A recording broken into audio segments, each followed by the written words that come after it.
Saya tertarik itu karena saya sering dibully, dipalak.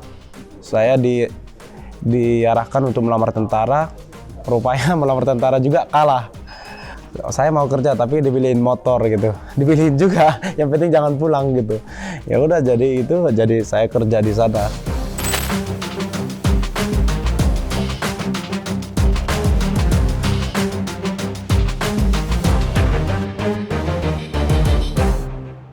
Sejauh ini persiapan saya itu berjalan dengan lancar. Puji Tuhan, semua apa yang diberikan pelatih bisa saya dapat dan bisa saya lakukan. Tinggal berapa hari lagi untuk menuju fight, dan semoga di fight nanti bisa memberi yang terbaik.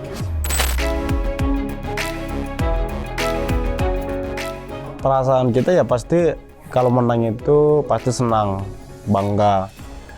Apalagi kemenangan itu bisa kita persembahkan kepada masyarakat Indonesia dan sama teman-teman kita, petarung-petarung Indonesia, dan bisa juga menjadi jembatan untuk petarung Indonesia untuk berlaga di UFC juga.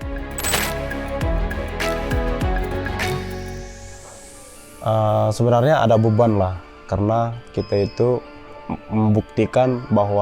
harus membuktikan bahwa petarung Indonesia itu layak diperhitungkan di ajang internasional. Mungkin di balik itu semua, berkat doa dan dukungan teman-teman, saudara, saya bisa melewati itu.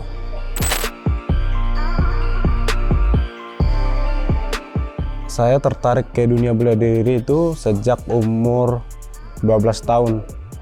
12 tahun. Sejak saya duduk di bangku SMP lah. Saya tertarik itu karena saya sering dibully, dipalak. Karena saya itu jauh dari kota, saya harus ngekos. Dan saya berprinsip di waktu itu, saya harus bisa melindungi adik-adik saya yang ada dari kampung itu sekolah ke kota, biar tidak dipalak-palakin orang-orang sana. Itu misi saya sampai dulu.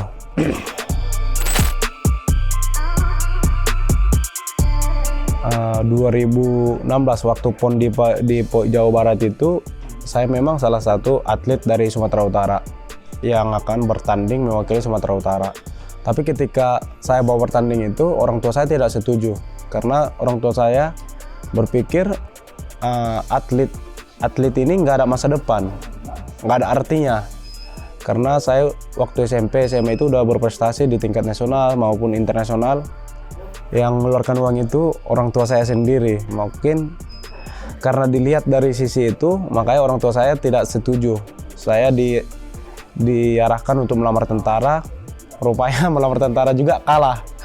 Udah banyak prestasi tapi melamar tentara juga kalah. Dari situ juga orang tua nggak ada lagi dukung. Ngapain prestasi banyak, piagam banyak, sertifikat banyak, tapi melamar tentara aja nggak bisa gitu. Jadi saya disuruh merantau aja lah, nggak penting lagi itu katanya.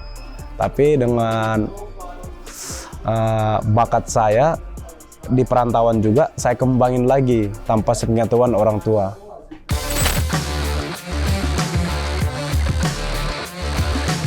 Sebenarnya berangkat ke Batam itu bukan niat sendiri, tapi pertama itu mau ngantar saudara ke Batam. Cuman pas nyampe di Batam itu, bapak suruh kerja aja katanya. Saya kasih tantangan juga sama orang tua dulu. Saya mau kerja tapi dipilihin motor gitu. Dipilihin juga, yang penting jangan pulang gitu. Ya udah jadi saya kerja di sana. Saya kan kerja nyampe di Batam itu, saya kerja di Migas, di PT Smoy. Karena udah saya di sana supervisor, saya dimasukin gitu. Saya dimasukin kerja di sana sebagai painting, ya. Dengan gimana ya, kerja dengan nggak hati ya, nggak passion kita, jadi kita kadang malas kerja, kadang ribut gitu, ini ya. Terakhir saya keluar itu gara-gara juga ribut sama superintenden atasan ya, mau berantem ya, jadi saya keluar gitu. Saya fokus berlatih di camp BFC di Batam itu.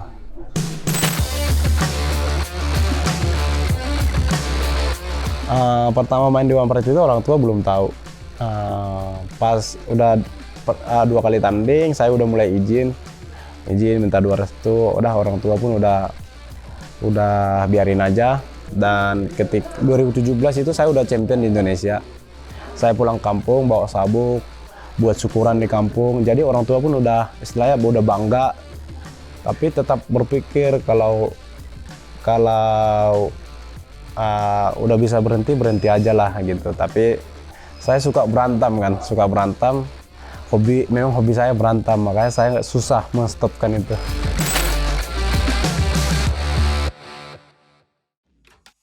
Sangat rusak banget ya, nggak layak lah untuk dijalanin sepeda motor, mobil gitu.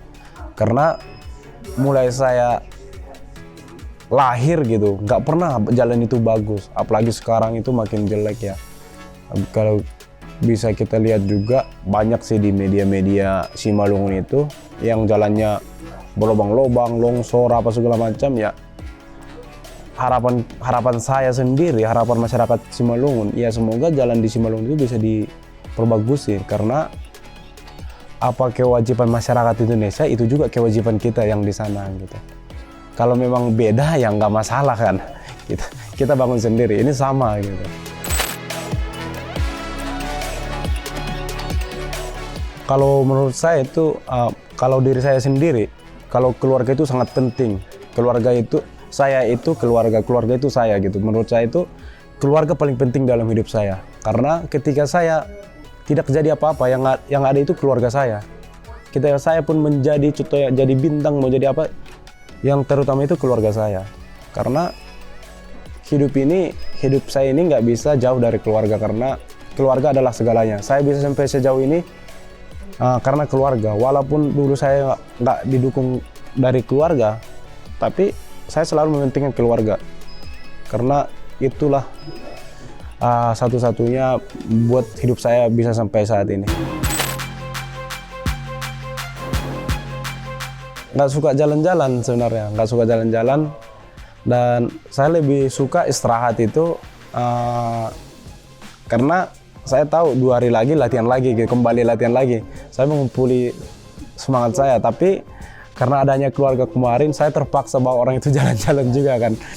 Satu hari aja, tapi habis itu udahlah, aku fokus latihan lagi gitu. Karena menurut saya itu jalan-jalan ini menghabisi waktu aja.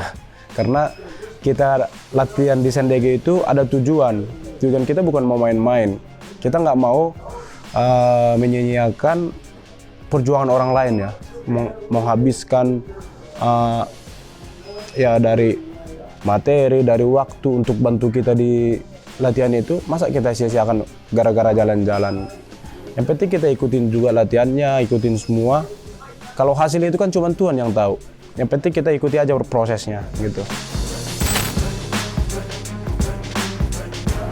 Untuk masyarakat Indonesia, saya jaga seragi, tetap minta doa dan dukungannya supaya saya bisa memberi yang terbaik untuk Indonesia Merah Putih, supaya kedepannya fighter-fighter Indonesia juga lebih semangat lagi dan lebih disiplin lagi untuk berlatih dan bisa bersaing di kancah internasional. Dan tetap dukung kita untuk masyarakat Indonesia.